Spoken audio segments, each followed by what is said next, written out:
ایک ایسی کہانی جو خون، آنسو اور امید کے ٹوٹے ہوئے خوابوں سے لکھی گئی ہے۔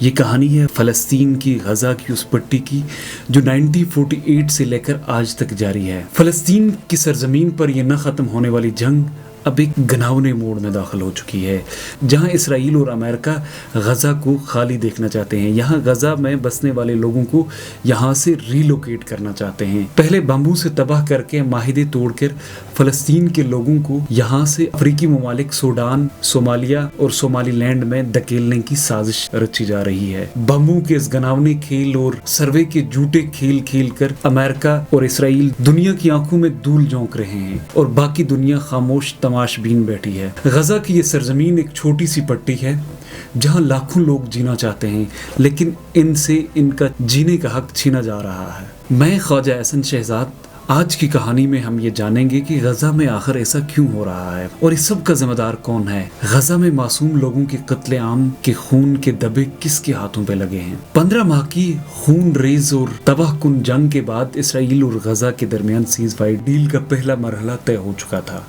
اور جس کے تحت حماس اسرائیلی یرغمالیوں کو رہا کرے گا۔ غزہ میں دیگر اس کی شرائط طے ہو چکی تھی اور جن پہ کام جاری تھا۔ غزہ کے اس امن معاہدے کا پہلا دور مکمل ہونے والا ہی تھا تو اسرائیل نے سیز فائر ڈیل کو توڑ دیا۔ سیز فائر وائلیشن کے نتیجے میں غزہ کے معصوم اور نہتے شہریوں کا قتل عام جاری کر دیا۔ اس معاہدے پر اسرائیل اور امریکی صدر ڈونلڈ ٹرمپ نے دستخط کیے تھے۔ اس معاہدے میں یہ طے ہوا تھا کہ غزہ میں جنگ رکے گی، یرغمالی رہا ہوں گے، غزہ میں انسانی امداد پہنچے گی۔ معاہدے کا جو دوسرا دور شروع ہونے والا تھا، اسرائیل کی طرف سے اس سیز فائر معاہدے کی وائلیشن کی گئی، کیونکہ اسرائیل غزہ سے نکلنا ہی نہیں چاہتا اور امریکہ نے بجائے اس کو روکنے کے اسرائیل کو ہری جھنڈی دے دی۔ سیز فائر وائلیشن کرتے ہوئے 18 مارچ کو اسرائیل نے فلسطین کے 634 انسانوں کا قتل عام کیا، جس میں بچے، بوڑھے، جوان، ہر مرد و زن شامل تھے۔ 23 مارچ کو شمالی غزہ میں اسرائیل نے مزید 65 فلسطینی شہریوں کا قتل عام کیا۔ 17 مہینوں کی اس طویل جنگ میں 50,000 سے زائد فلسطینی شہری مارے گئے ہیں۔ ہسپتال، سڑکیں، سکول، سب کچھ بمبوں نے اڑا دیا۔ اسرائیل اس سیز فائر وائلیشن کے حق میں یہ دلیل دیتا ہے کہ وہ اپنی ہوسٹیجز کو رہا کرنے کے لیے یہ سب کچھ کر رہا ہے، لیکن ذرا سوچیں، امن معاہدے کے پہلے مرحلے میں تو اسرائیلی یرغمالی تو رہا ہو رہے تھے اور اب مذاکرات کا دوسرا مرحلہ ہونا تھا جس میں نئی ٹرم اینڈ کنڈیشنز کو طے ہونا تھا اور جس کے تحت مزید جو یرغمالی تھے وہ رہا ہونے تھے۔ لیکن جب یہ سب نارمل ہو رہا تھا تو اسرائیل نے ایسا کیوں کیا؟ لیکن سچ تو یہ ہے کہ اسرائیل غزہ کو خالی کرنا چاہتا ہے اور یہاں فلسطینیوں کی نسل کشی کرنا چاہتا ہے۔ کیا اسرائیل یہ سب کچھ اکیلے کر رہا ہے؟ اس کا جواب ہے نہیں۔ ضرور اسرائیل کے پیچھے ایک ایسی طاقت ہے جو اسے سپورٹ کر رہی ہے۔ یہ وہی طاقت ہے جو اسرائیل کو ایسا کرنے سے روک سکتی تھی، لیکن وہ ایسا نہیں کر رہی ہے۔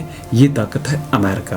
ڈونلڈ ٹرمپ نے اسٹیٹ ڈپارٹمنٹ کی ویب سائٹ پر یہ فخری انداز میں لکھوایا، انہوں نے اسرائیل کو فوری مدد کی مد میں $4 ارب کی ایمرجنسی امداد کی ہے۔ یہ وہ پیسہ ہے جو نہ تو کانگریس کی اجازت سے دیا جاتا ہے، نہ ہی کسی کمیٹی کے پاس اس کا ریکارڈ موجود ہے، بلکہ امریکی صدر نے ڈائریکٹ اسرائیل کو بھیج دیے۔ یہ وہ پیسہ ہے جو ان $3.8 بلین سے الگ ہے جو ہر سال اسرائیل کو ملتا ہے، لیکن پیسہ ہی نہیں، اسلحہ بھی دیا۔ $12 ارب کا اسلحہ، 2000 پاؤنڈ اور 5000 پاؤنڈ کے ہزاروں بم غزہ پر گرائے۔ اسٹیٹ ڈپارٹمنٹ کہتا ہے کہ یہ اسرائیل کے لیے ٹرمپ کی سب سے بڑی سپورٹ ہے۔ سوچیں، جب آپ کے پاس اتنا اسلحہ اور پیسہ ہے تو پھر یہ معاہدہ ماننا ہی کیوں ہے؟ سیز فائر ڈیل کے معاہدے میں یہ طے ہوا تھا کہ دوسرے مرحلے میں غزہ سے اسرائیلی افواج بے دخل ہو جائیں گی، لیکن ایسا نہیں ہوا کیونکہ اسرائیل غزہ سے نکلنا ہی نہیں چاہتا۔ ان تمام باتوں سے یہ بات واضح ہو جاتی ہے، یہ کوئی امن معاہدہ نہیں تھا بلکہ قبضے کا پلان تھا۔ اس قبضے کو مزید تیز کرنے کی واحد سپر پاور امریکہ اس کو روکنے کے بجائے مزید دن بدن تیز کر رہی ہے۔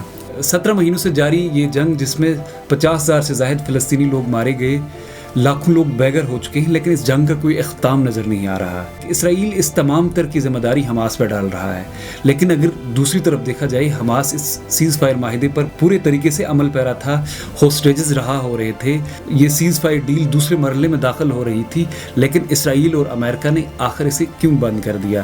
کیونکہ اسرائیل اور امریکہ دونوں غزہ کو خالی کروانا چاہتے ہیں۔ $4 ارب کی امداد، 12 ارب کا اسلحہ اس بات کو ثابت کر رہا ہے کہ اسرائیل یہ تنہا نہیں لڑ رہا، بلکہ اس کے پیچھے امریکہ ہر سمت میں کھڑا ہوا ہے اور اسرائیل کو سپورٹ کر رہا ہے۔ امریکی انتخابات میں ڈونلڈ ٹرمپ کے کامیاب ہونے کے بعد فوراً ڈونلڈ ٹرمپ نے غزہ سیز فائر ڈیل کروائی اور اس کا کریڈٹ لیا، اور بعد میں کیوں اب ڈونلڈ ٹرمپ کو یہ ضرورت پڑی کہ ڈونلڈ ٹرمپ ہی وہ شخص ہے جس کی موجودگی میں یہ معاہدہ جو ہے وہ کولیپس ہو گیا۔ 20 جنوری 2025 کو جب ٹرمپ نے 47ویں امریکی صدر کے طور پر جب حلف اٹھائے تو پوری دنیا کی نظریں ٹرمپ پہ لگی ہوئی تھی، لیکن ٹرمپ کو صرف 2 سرخیاں چاہیے تھیں، ایک یہ کہ ٹرمپ صدر بن گئے اور دوسرا یہ کہ یرغمالی رہا ہو رہے ہیں۔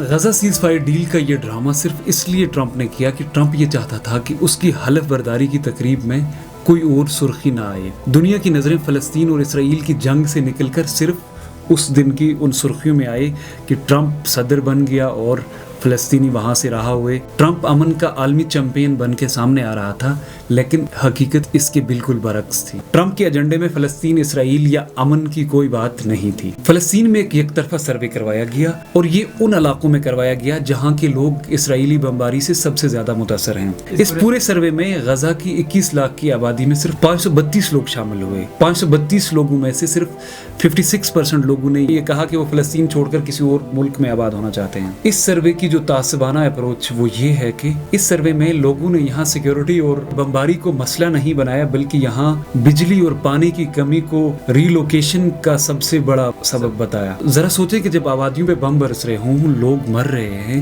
تو وہاں بجلی اور پانی کی کمی کیسے پہلا مسئلہ ہو سکتا ہے؟ سروائیول جو انسان کا پہلا حق ہے وہ یہاں پیچھے رہ گیا، اور پانی اور بجلی کی کمی کو پہلا مسئلہ بتایا گیا، جو اس رپورٹ کو تعصبانہ ظاہر کرنے کے لیے کافی ہے۔ ان کا پلان یہ ہے کہ اگر کچھ لوگ بھی یہاں سے فلسطین کی جگہ چھوڑ جاتے ہیں، اپنی زمین چھوڑ جاتے ہیں، تو یہ سلسلہ پھر شروع ہو جائے گا۔ پہلے غزہ، پھر جنوبی کنارہ اور پھر لبنان سے لوگوں کو بے دخل کر دیا جائے گا، اور لاکھوں لوگوں کے اس ریلوکیشن کا سلسلہ شروع ہو جائے گا۔ اس پورے عمل کو دیکھنے کے لیے اسرائیل نے ایک والنٹیرلی امیگریشن ڈپارٹمنٹ قائم کیا ہے، جو رضاکارانہ نہیں بلکہ یہ جبری بے دخلی کو بیک کر رہا ہے۔ ان کا یہ منصوبہ ہے کہ فلسطینیوں کو شام کے سرحدی علاقوں میں دھکیلا جائے گا، اور جہاں پر اسرائیل کو 2 ممکنہ فائدے ہو سکتے ہیں۔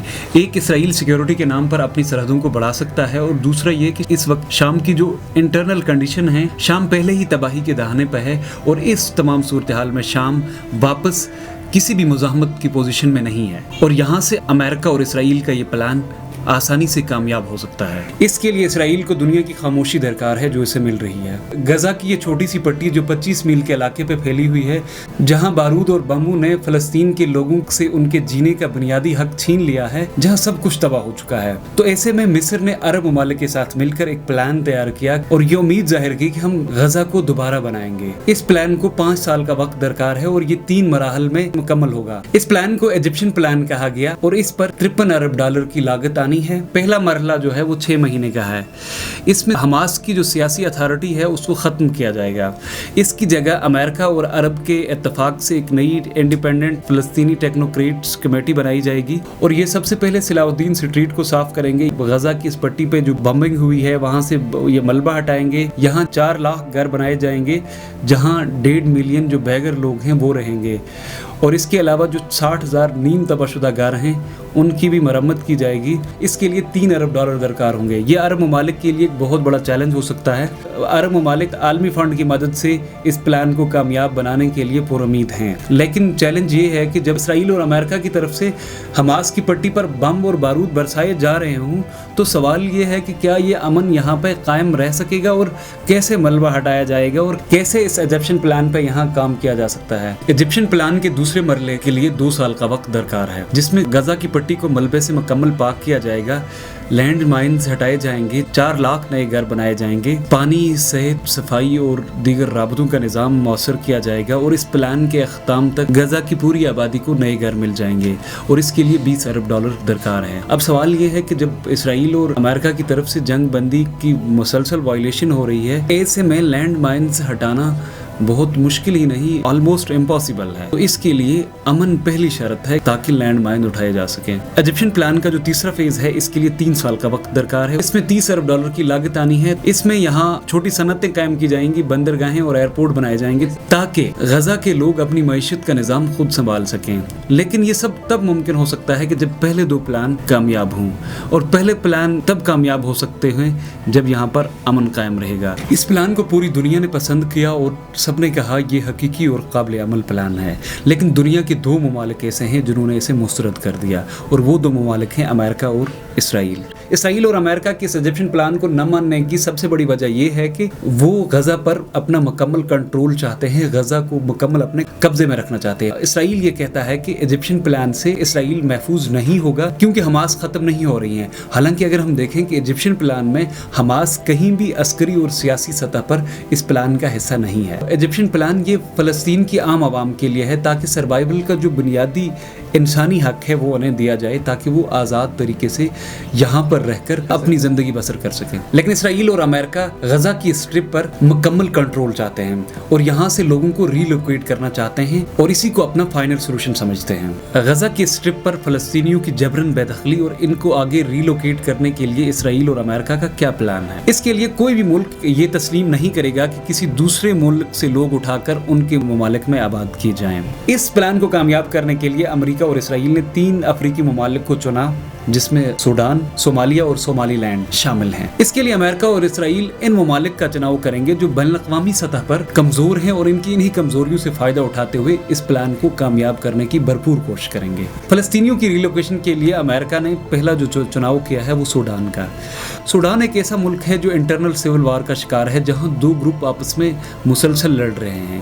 امریکہ ان کی اس کمزوری سے فائدہ اٹھاتے ہوئے کسی ایک گروپ کو اسلحہ اور پیسے کی لالچ دے کر یہاں فلسطینیوں کی ریلوکیشن کے پلان کو کامیاب کر سکتا ہے۔ امریکہ اور اسرائیل سوڈان کو اسلحہ اور پیسے دے کر یہ کہہ رہے ہیں کہ وہ 21 لاکھ فلسطینیوں کو یہاں سوڈان میں آباد کریں، لیکن سوڈان کے لیڈرشپ نے یہ کہا کہ ہم کسی بھی ملک کو بے گھر ہونے میں آپ کی کوئی بھی مدد نہیں کریں گے۔ اور دوسری بات یہ ہے کہ سوڈان جو خود حالت جنگ میں ہے، جو بھوک سے بلک رہا ہے، وہ دوسروں کو کیا کھلائے گا؟ دوسرا ملک جو ہے وہ بھی افریقی ملک ہے، وہ صومالیہ۔ صومالیہ ایک ایسا ملک ہے جہاں برسوں سے امن نہیں ہے اور مختلف گروپ آپس میں مذہب کے نام پر، علاقوں پر، ذات پات کی تفریق پر یہ لوگ آپس میں لڑ رہے ہیں۔ جہاں ہر روز لڑائی ہوتی ہو وہاں نئے لوگوں کو آباد کرنا ایک مشکل کام ہو سکتا ہے۔ اور دوسری بات یہ ہے کہ صومالیہ نے ہمیشہ فلسطین کی حمایت کی ہے اور امریکہ اور اسرائیل کو یہ واضح کہا ہے کہ وہ اس سازش کا حصہ نہیں بنیں گے، وہ اپنے کسی بھی دوست ملک کو دھوکہ نہیں دے سکتے۔ لیکن امریکہ ان پہ دباؤ ڈال رہا ہے کہ اربوں ڈالر لو اور فلسطینیوں کو قبول کرو، لیکن صومالیہ کی طرف سے ایک ہی واضح پیغام ہے کہ وہ اپنے کسی بھی دوست ملک کو بے گھر ہونے میں اس سازش کا حصہ نہیں بنیں گے۔ اور تیسرا ہے صومالی لینڈ۔ یہ صومالیہ کا ایک چھوٹا سا حصہ ہے جو خود کو ایک الگ ملک کہتا ہے لیکن دنیا اسے تسلیم نہیں کرتی۔ اب امریکہ اور اسرائیل اسی کمزوری سے فائدہ اٹھاتے ہوئے اسے یہ لالچ دے رہے ہیں کہ آپ 21 لاکھ فلسطینیوں کو صومالی لینڈ میں بساؤ، ہم تمہیں بین الاقوامی سطح پر تسلیم کریں گے۔ صومالی لینڈ اس موقع کو ہاتھ سے جانے نہیں دینا چاہتا اور صومالی لینڈ ہی وہ ایک ایسا مقام ہے جہاں امریکہ اور اسرائیل کا یہ پلان کامیاب ہو سکتا ہے۔ اگر امریکہ اور اسرائیل کا یہ پلان کامیاب ہوتا ہے، صومالی لینڈ میں فلسطین سے 21 لاکھ لوگ مائیگریٹ ہو جاتے ہیں، تو یہ اسرائیل کے لیے ایک نیا خطرہ ہو سکتا ہے کیونکہ اب فلسطینی یمن کے بالکل قریب پہنچیں گے اور یمن کو اپنا ایک الائنس ملے گا، وہ اسرائیل کے لیے یہاں پر ایک دائمی خطرہ ہو سکتے ہیں اور جو اپنے ملک یعنی فلسطین غزہ کی اس پٹی میں واپس جانے کے لیے وہ کسی بھی حد تک جا سکتے ہیں اور اسرائیل کے لیے ایک دائمی خطرہ بن سکتا ہے۔ اگر فلسطین اور اسرائیل اس پلان میں کامیاب ہو جاتے ہیں، یہاں سے غزہ کی اس ٹرپ سے لوگوں کو مائیگریٹ کر کے افریقہ میں بھیج دیتے ہیں تو یہ سلسلہ رکے گا نہیں۔ پہلے غزہ کی پٹی، پھر مغربی کنارہ اور پھر لبنان، یعنی ایک ایک کر کے ہر دروازہ بند کر دیا جائے گا۔ یہ سلسلہ بعد میں رکنے والا نہیں ہے۔ ایک طرف اسرائیل اور امریکہ سوڈان، صومالیہ اور صومالی لینڈ تک اس پلان کو چلا رہے ہیں اور دوسری طرف فلسطینی ہار ماننے کے لیے بالکل بھی تیار نہیں ہیں، وہ اپنا ملک کبھی نہیں چھوڑیں گے۔ 1948 سے لے کر آج تک فلسطینیوں کو ان کی زمین سے جبرن انہیں بے دخل کیا جاتا رہا ہے۔ ناقبہ سے لے کر بمباری تک، اور اب سوڈان، صومالیہ اور صومالی لینڈ کی طرف فلسطینی دھکیلے جا رہے ہیں۔ امریکہ اور اسرائیل اربوں ڈالر خرچ کر کے فلسطین میں یہ جینوسائیڈ کر رہے ہیں، انسانوں کو جبرن بے دخل کر رہے ہیں اور سروائیول کا جو بنیادی حق ہے فلسطینیوں کو وہ ان سے چھین رہے ہیں۔ دوسری طرف عرب ممالک کا جو ایجپشن پلان ہے وہ صرف ابھی کاغذ کا ایک ٹکڑا ہے، اس پر کوئی ابھی تک عمل نہیں ہوا ہے اور عرب ممالک سمیت پوری دنیا مکمل اس معاملے میں خاموش ہے۔ لیکن فلسطینی اس کے باوجود کسی بھی صورت ہار ماننے کے لیے تیار نہیں ہے۔ وہ لڑ رہے ہیں اور وہ اپنے بچوں کے مستقبل کے لیے لڑ رہے ہیں، وہ اپنے سروائیول کی جنگ لڑ رہے ہیں اور وہ کسی بھی صورت ہار ماننے کے لیے تیار نہیں ہے۔ دوستو، فلسطین اور اسرائیل کی یہ نہ ختم ہونے والی جنگ کبھی ختم ہو پائے گی؟ کیا فلسطین کے لوگوں کو کبھی امن نصیب ہو سکے گا یا یہ ان کے لیے ایک ناممکن خواب ہی بنا رہے گا؟ اپنی قیمتی رائے کا اظہار کمنٹ باکس میں لازمی کیجیے۔ جہاں تک ہو سکے فلسطین کی مظلوم عوام کی آواز بنے۔ اللہ نگہبان۔